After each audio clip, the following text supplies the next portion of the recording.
What's going on, guys? I've got here a 2009 Dodge Charger, and I'm using this car to point out to you the location of the fuse for the fuel pump, as well as the fuel pump relay's location.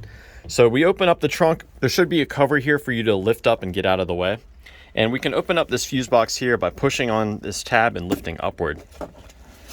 Now, in addition to showing you the location of this stuff, I'm also going to give you some troubleshooting steps for the fuel pump and also tell you how to check the wiring. So to begin, there's a 20 amp fuse located right here. We just pull this out, check it out like so. And this fuse provides power to the fuel pump relay. And it should provide a constant power. So this fuse is always energized. Now the fuel pump relay is this relay right here. My favorite way to troubleshoot this relay is to actually tap on it.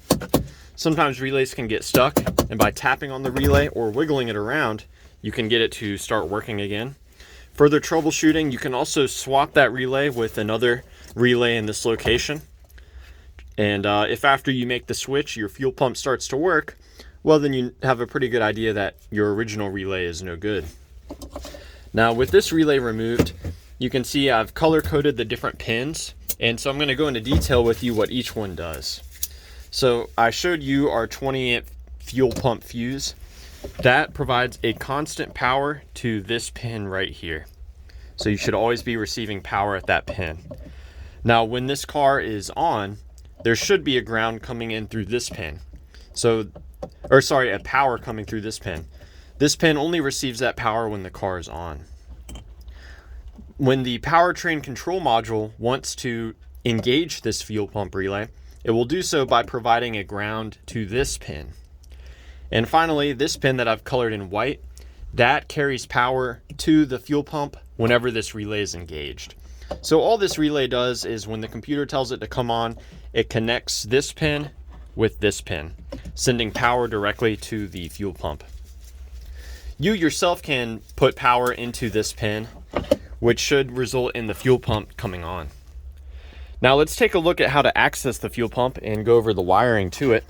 So it's going to be behind the seat here, in the rear seat on the driver's side.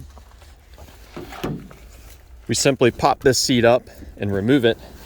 And the seat's held in with this little clip here. It goes into that opening. And you have to do that on either side. With the seat pulled out, there's a cover here that we can lift up. And finally, a plastic piece here.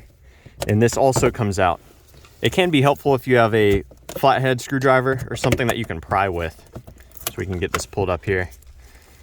So this is the fuel pump here. And we can disconnect it by pushing in on this tab and pulling it outward like so. So real simple to disconnect. And as far as the wiring goes, there are two wires here that go to the actual fuel pump motor.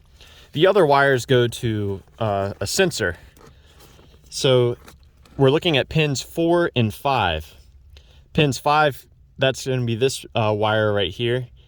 That's a dark blue orange. So this carries the power from the fuel pump relay when it's energized. The next pin over is a black orange, that's this one. That pin carries constant ground. And if you do replace the fuel pump, I do recommend replacing both assemblies. The assembly here has the pump and it actually connects onto the assembly on the other side. You may ask, how do I know if my fuel pump is providing pressure or not?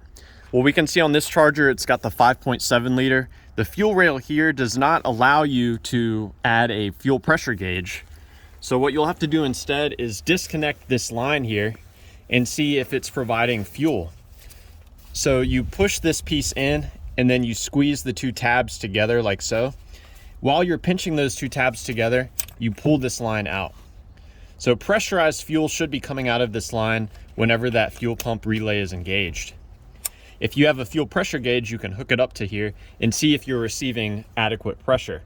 Correct me if I'm wrong, but I believe that the spec for the PSI on the fuel pump, I believe on this car it's either 55 or 60 PSI. I can't quite recall. If you happen to know, please let us hear about it down below. So yeah, I hope that this information was helpful for you, or at the very least a good starting point in troubleshooting the fuel pump on your Dodge Charger. Please do let me know if you have any questions or any advice, and thanks for watching.